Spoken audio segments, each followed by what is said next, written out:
That's a beautiful song. Thank you. I like that. Tell us a little bit about, some of your thoughts and feelings that you had when you were writing it and what you had in mind. Well, the whole idea of water being purifying and spiritual and nourishing, and the idea of it's our job to really gather around it and dance and sing and to really raise the spirit up. Celebrate water itself, right? Yeah, water. That's right. That's a big issue in the Middle East. Sure. The shortage of water. Sure. And also, as I see it even more as a metaphor, because I'm not as connected with the land. For me, it's so much a metaphor of the spirit, and in the Bible, and Miriam having to, this is her claim to fame, if you will, of bringing the water. So we need to sort of keep her spirit alive as well. How beautiful, how beautiful. Now you are a spiritual leader in your own right. I am. Tell us a little bit about your shul that you've started. Well, I moved to Wilton about 15 years ago, and there was not a very big Jewish community. And so once I started being more connected to Judaism, I needed to really help create a community. And I found a lot of Jewish friends, and we started gathering for Rosh Chodesh to celebrate the new moon. Women, obviously, and we were doing this. And it sort of grew from there. I began to be a Hebrew teacher, and I recently started a Hebrew school. And I work with other teachers, and I do private bar and bat mitzvah tutoring. I do life cycle ceremonies. I do a beautiful mezuzah affixing ceremony. Just teaching people. I mean, here we are living, in Fairfield County, and people's homes are so important to them. Yes. Well, let's start off, in your new home with something really symbolically and meaningfully Jewish. So I try to help bring it to the people at a very grassroots and a very personal level. Fabulous. Thanks. Fabulous. All right, let's hear your title song, Love Along the Way. Okay. I wrote this one for my sister. She was turning 40, and I was thinking, what could I do for her but write a song? And so a lot of the images and the stories come from a week that I spent with her as she was preparing to celebrate her 40th birthday. And of course, we have some biblical scenes as well. Fabulous, fabulous.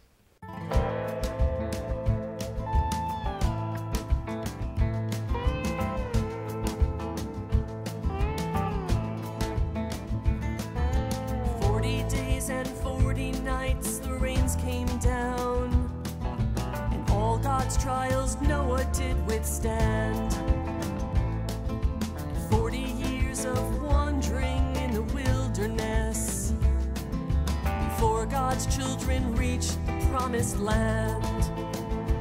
When you started on your journey, I bet you never really knew where the road would lead and how much life would ask of you. But as you look across the years and all that brought you here today, tell me, did you find a little love along the way?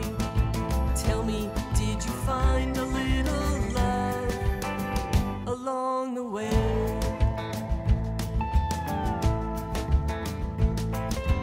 How can you discern it when you've heard the call? For even ancient prophets had their doubts, sorting through what everybody wants of you. Sometimes faith is hard to figure out. As you travel on your journey, do you stop to read the signs? When you find the one that's meant for you, the twisted road unwinds. When you're standing at the crossroads that bids you go or stay, will you recognize the signs of love along the way?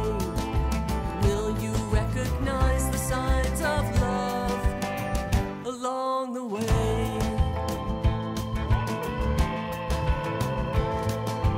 Look into my eyes. Don't try to hide from me. I know your life's not quite the way that you expected it to be.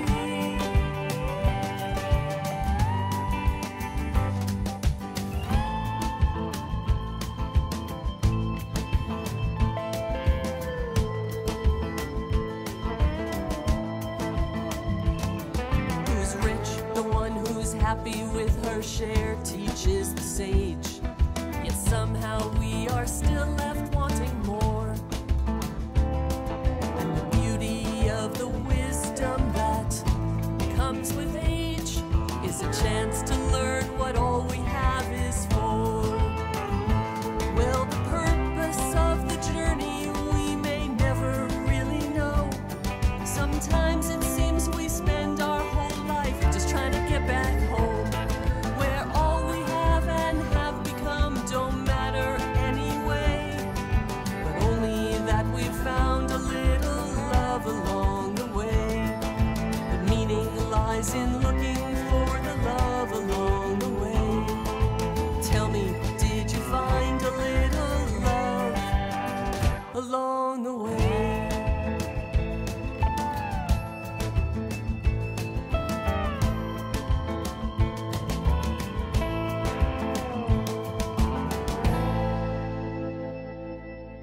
Beautiful. Beautiful. Thank you. That's it. We all have to find a little love along the way. Yeah. That's what life's all about. All these songs are original songs. You wrote the lyrics, all of the lyrics in that.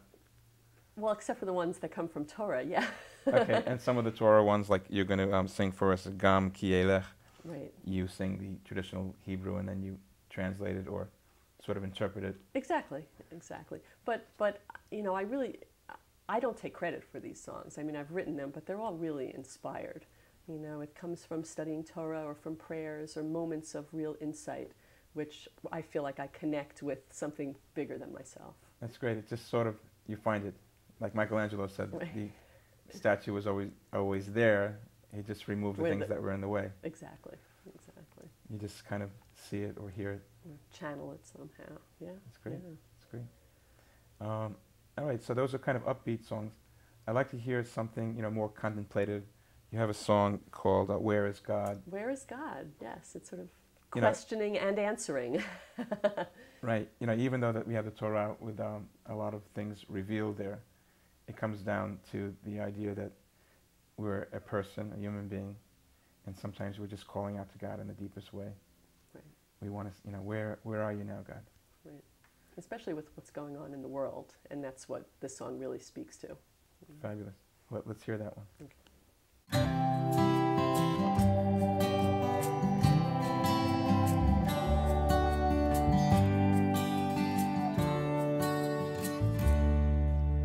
Where is God, I wonder, when I lay me down to sleep? I know you're in the heavens heights and in the ocean deep. I know that you are always near, but there's times I'm not too sure. Where is God, I wonder, in hatred, fear, and war? Where is God, I wonder, in hatred, fear, and war? The world's a scary place, and it would really help to know you're watching over us, over all your children. So, in light of all this mess, could you please just send a sign? We sure could use a miracle, some help from the divine. Where is God, I wonder, when I lay me down to sleep? I know you're in the heavens heights and in the ocean deep. I know that you are always near, but there's times I'm not too sure. Where is God, I wonder, in hatred, fear, and war? Where is God, I wonder, in hatred, fear, and war?